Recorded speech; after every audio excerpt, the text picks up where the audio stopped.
Merci. C'est vrai, on assiste à des choses un petit peu étranges. Avant de présenter le collectif, je vais justement vous raconter une petite anecdote qui m'est arrivée pas plus tard que la semaine dernière à ce sujet. Donc j'ai un spectacle qui va être joué dans un festival qui a plus de 1000 personnes, c'est de la musique, un festival de jazz. Et je reçois un mail de l'organisateur qui me dit, voilà, toutes les équipes qui seront présentes sur le festival doivent être en possession du pass sanitaire.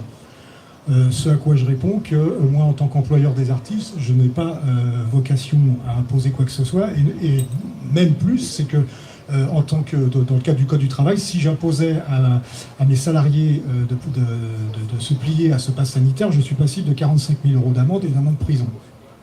Ce à quoi cet organisateur me répond, oui, mais moi je ne suis pas employeur de tes artistes, donc ils sont considérés sur le festival au même titre que les spectateurs, et donc s'ils n'ont pas de pass sanitaire, ils ne joueront pas. Voilà le monde kafkaïen dans lequel on vit, hein, c'est pas nouveau, les problèmes administratifs qui peuvent se poser dans ce pays, mais enfin là, on atteint des sommets, on nous dit que ce pass sanitaire n'est pas une obligation. Vous savez qu'une consultation sur 110 000 personnes avait eu lieu sur le passeport vaccinal. Donc sur 110 000 personnes, il y avait 77% des gens qui avaient été interrogés qui avaient refusé le passeport vaccinal obligatoire, il faut préciser. Et donc on nous a sorti le pass sanitaire derrière. Et là, on nous le rend obligatoire, pas par la loi, mais en fait par une pression qui se fait, ça s'appelle du chantage au travail, hein, puisque si vous n'êtes pas en mesure de présenter ce pass sanitaire, même en tant qu'artiste ou salarié dans certains secteurs, vous ne pourrez pas travailler. Alors on ne vous le dira pas directement, mais on vous empêchera finalement d'être présent sur les lieux. Donc ça, c'est un vrai problème de liberté, je pense, qui est fondamental, et qui nous a animés au niveau de ce collectif Amis Entendus, dont fait partie d'ailleurs Martin, et que je vous remercie de m'avoir fait venir pour me donner la parole, puisqu'on a eu des petits déboires ces derniers temps.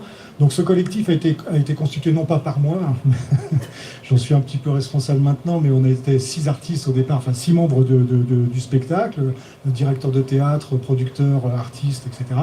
Et puis ça a pris de l'ampleur, et maintenant on a plus de 300 adhérents qui représentent la totalité du corps social en France, c'est-à-dire qu'on a des gens qui sont agrégés d'université, d'autres qui sont magasiniers, d'autres qui sont thérapeutes. Enfin, c'est vraiment très très très varié. La seule chose qui nous réunit, c'est cette peur de perdre nos libertés et toutes ces lois qu'on nous impose, toutes ces obligations qu'on nous impose, qui sont totalement liberticides, qui remettent en cause nos libertés fondamentales, notamment celle de la liberté d'expression. On l'a vu lors de notre rassemblement il y a 15 jours, où notre parole a été totalement dévoyée, interprétée, et on a été stigmatisé à tel point que maintenant certaines personnes pensent que je suis antisémite et d'extrême droite.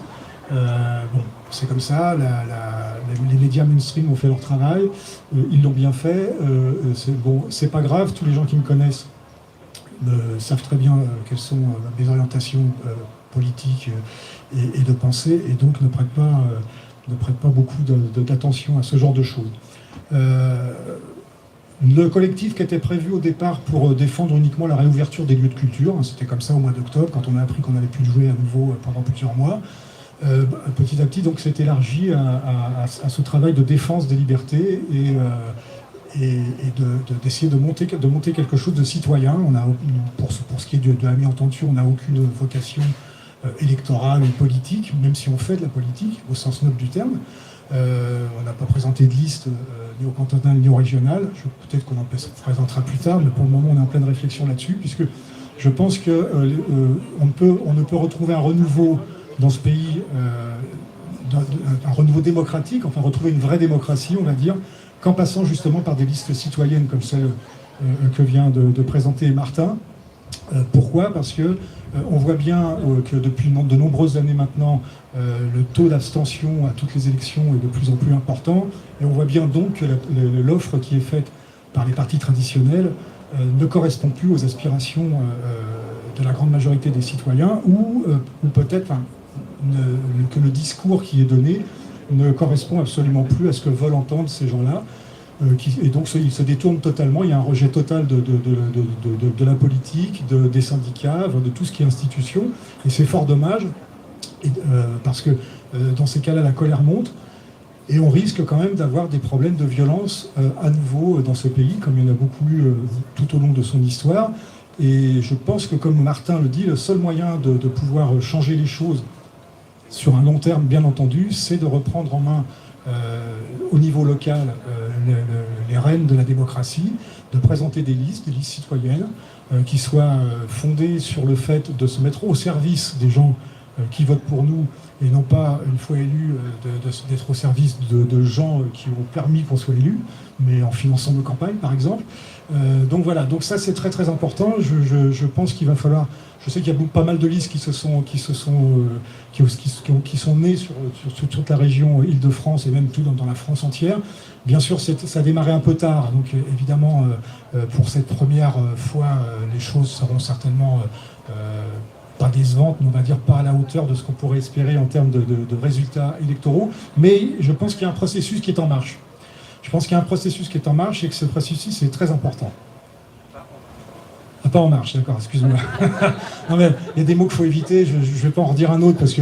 Alors maintenant, on ne peut plus parler, ça fait partie de la liberté d'expression, c'est que maintenant il y a des mots, il faut faire une liste quand on prend la parole en public, il y a des mots qu'on ne peut plus dire, hein, parce que dès que vous les prononcez, on ne s'occupe absolument pas du cadre dans lequel vous les avez prononcés, mais vous êtes tout de suite stigmatisé, et on vous met dans une case. Donc oui, alors pas en marche, si, c'est en marche, c'est en cours, c'est en marche et dans le bon sens du terme.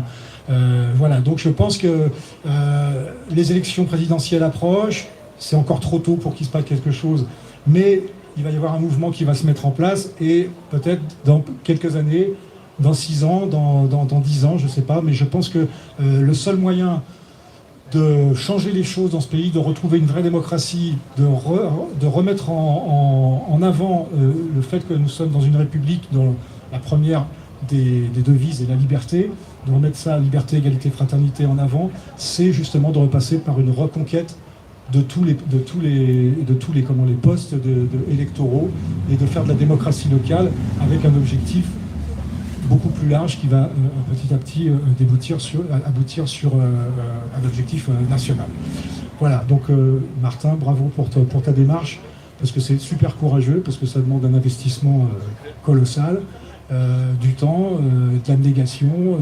Dès qu'on se met en avant, je l'ai vécu moi-même, dès qu'on se met en avant derrière un micro et qu'il y a une caméra qui tourne, on se met en danger.